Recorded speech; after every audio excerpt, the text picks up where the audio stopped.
morning and welcome to Pre-Market Roar by Reliance Trading Academy, the first pre-market of 2023. So as usual, we will start with Dow Jones and then proceed ahead for stock specific analysis. So Dow Jones के लिए अभी फिलहाल 33,300 का एक resistance है, जो कि जरा सॉफ्ट रेजिस्टेंस मुझे लग रहा है। तो अगर 33,300 के ऊपर डाउ जोन्स सस्टेन करता है, क्योंकि फ्राइडे को हालांकि मेजर पार्टिसिपेंट्स जो होते हैं मार्केट्स के, वो अभी भी एक्टिव नहीं है। आज भी काफी सारे ग्लोबल मार्केट्स क्लोज है, तो रिटेल का थोड़ा ज्यादा पार्टिसिपेशन रहेगा एज कंपेरेटिवली जो नॉर्मल वर्किंग डेज होता है उसके कंपैरिजन में बोल रहा हूँ, ठीक है। तो बट स्टिल जो प्राइस एक्शन में हमें देखने को मिला है डाउ जोन्स के लिए काफी अच्छा, मतलब 300 पॉइंट से भी ज्यादा नेगेटिव में था एक टाइम फ्राइडे को, और फिर वहां से बाउंस बैक करके ग्रीन में क्लोज हुआ है डाउ जोन्स। सो 33,147 के पास क्लोज हुआ है, और अभी फिलहाल 33,300 का उसका एक either you can say it is a target or it is a resistance. तो अगर 33,300 के ऊपर सस्टेन होता है, then we can see a little up move, and थोड़ा अभी मुझे बुलिश सेंटिमेंट लग रहा है भले ही, but 33,300 is a key level. Let's see what happens today. Comparatively अगर हम S&P 500 की बात करते हैं, तो S&P 500 में 3,900 का रेजिस्टेंस है। सो S&P 500 भी अच्छा खासा बेयरिश था फ्राइडे को काफी समय तक, लेकिन एंड में उसने अच्छा खासा बाउंस हुआ। बाउंस मेरे हिसाब से ईयर एंड था, वीकली एक्सपायरी था, तो उसके वजह से प्रॉफिट बुकिंग हुई होगी, तो शॉर्ट कवरिंग में बाउंस बैक हुआ होगा। बट वो शॉर्ट कवरिंग था, तो हो सकता है कि नए साल में फिर से नए शॉर्ट पोजीशन बनाए जा सकते हैं। तो फिलहाल जैसे डाउ जोन्स के लिए 33,300 है, वैसे S&P 500 के लिए 3,900 का लेवल एक प्रोमिनेंट है। अगर उसके ऊपर क्लोजिंग देता है और शूट अप करता है, तो हमें एक अच्छी रैली मिल सकती है। लेकिन अगर नीचे आता है तो 3800 का एक उसका पहला लेवल बनता है, जो ऑलरेडी उसने काफी बार अभी टेस्ट कर चुका है। अगर 3800 के नीचे आता है, then 3700 and further we can go down. So 3900 is a key level for S&P 500। Let's talk about SGX। मैं SGX के बारे में अभी सेपरेटली बात इसके लिए कर रहा हूँ क्योंकि डिफरेंस भी है निफ्टी और SGX के बीच में फिलहाल, और SGX का डेटा जो है वो भी काफी मैटर कर रहा है। तो SGX का जो डेटा अभी दिख रहा है मुझे जनवरी के लिए 18,500 फिलहाल एक मैग्नेटिक लेवल बन रहा है। तो मुझे ऐसा लग रहा है कि हम लोग 18,500 तक जा सकते हैं। बीच में एक छोटा सा हर्डल SGX निफ्टी के लिए है, वो 18,300 के लिए। 18,300 के ऊपर सस्टेन करेंगे तो हमारा टारगेट 18,500 SGX के लिए बनता है। तो थोड़ा सा खास करके एज कंपेयर टू जो डेटा जो पिछले महीने का दिसंबर का एक्सपायरी होने तक जो डेटा था SGX निफ्टी का, उसके कंपैरिजन में अभी थोड़ा बुलिश डेटा डेवलप हो रहा है SGX निफ्टी में। तो इसके लिए मेरा सेंटिमेंट्स अभी थोड़ा बुलिश हो गया है। ठीक है, चलो फ्राइडे के दिन हमें एक शार्प सेलिंग मिली हमारे मार्केट्स में, but still it was may be जो लॉन्ग अनवाइंडिंग हुआ रहेगा, ईयरली वीकली क्लोजिंग था उसकी वजह से हुआ रहेगा। बट अभी से आगे थोड़ा सा बुलिश सेंटिमेंट मेरा ज्यादा बन रहा है, खास करके हमारे मार्केट के ऊपर। डाउ जोन्स और S&P 500 के लिए मैं अभी भी उतना बुलिश नहीं हूं, बट जो SGX का डेटा मैं देख रहा हूं उसको चलते मैं हमारे इंडियन मार्केट्स के ऊपर थोड़ा बुलिश बन गया हूं। ओके, तो SGX के लिए 18,500 is a magnetic level over a period of time. I believe that we will see and we will find SGX Nifty at 18,500. तो ऑब्वियसली अगर 18,500 एसजीएक्स निफ्टी जाता है तो हमारा निफ्टी फ्यूचर्स भी 18,500 तक जा सकता है। और अगर हम लोग देखें डिफरेंस कितना है, लगभग 70 या राउंड फिगर आप 100 पकड़ लीजिए, 100 पॉइंट्स का अगर वो डिफरेंस है तो निफ्टी के लिए 18,200 का लेवल अट्रैक्टिव बन जाता है। तो निफ्टी में भी मुझे ऐसा लग रहा है कि अगर शुरुआत के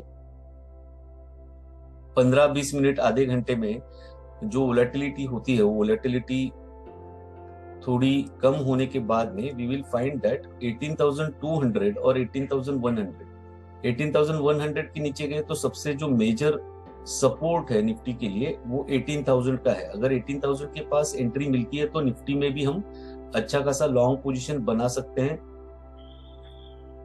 18,500 के टारगेट के, ठीक है। So we can see a bounce back in Nifty as well till 18,500। फिलहाल 18,200, लेकिन पहले ही अगर 18,200 के ऊपर चला गया तो वहीं से हम लोग लॉन्ग पोजीशन कर लेंगे, बिकॉज अभी मैं बुलिश हो गया हूँ। मेरे लिए मैं बोल रहा हूँ कि मैं तो लॉन्ग पोजीशन ले लूंगा निफ्टी में अगर 18,200 के ऊपर सस्टेन किया तो। अदरवाइज फिर निफ्टी हो सकता है जैसे मार्केट ओपन होने के बाद में we might see that Nifty बस वापस से यही रेंज में 18,200 और 18,100 के बीच में ही टाइम पास कुछ दिनों के लिए कर सकता है, ठीक है। वो शॉर्टर टाइम में, मतलब 1-2 दिन के लिए हो सकता है, जब तक जो ग्लोबल मार्केट्स है वो पूरी तरह से ओपन नहीं होते। जो फॉरेन इंस्टीट्यूशंस है उन लोग का पार्टिसिपेशन जो है वो शायद हो सकता है 1-2 दिन और रुक जाए, और फिर जब वो आएंगे तो उसके बाद में there will be opportunities in the market, and as of now, as per the data, it is suggesting that Indian markets are bullish once again for the month of January. Bank Nifty range amount होने की संभावना मुझे लग रही है। तो bank Nifty के लिए जैसे मैंने कहा कि निफ्टी के लिए 18,500 बन सकता है एक मैग्नेटिक लेवल एसजीएक्स के लिए, उसी तरह बैंक निफ्टी के लिए फिलहाल 43,000 जो है वो एक मैग्नेटिक लेवल है। तो कुछ समय के लिए बैंक निफ्टी वहीं पर मंडराता रहेगा 43,000 के आसपास।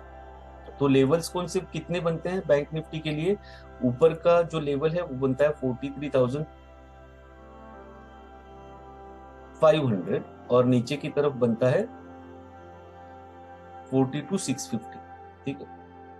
तो ये जो मैंने लाइन ड्रॉ किया है येलो कलर का, ये है 43,000 और ऊपर की तरफ रेंज बनता है 43,350, नीचे की तरफ रेंज बनता है मतलब 350 पॉइंट ऊपर और नीचे 43,000 के।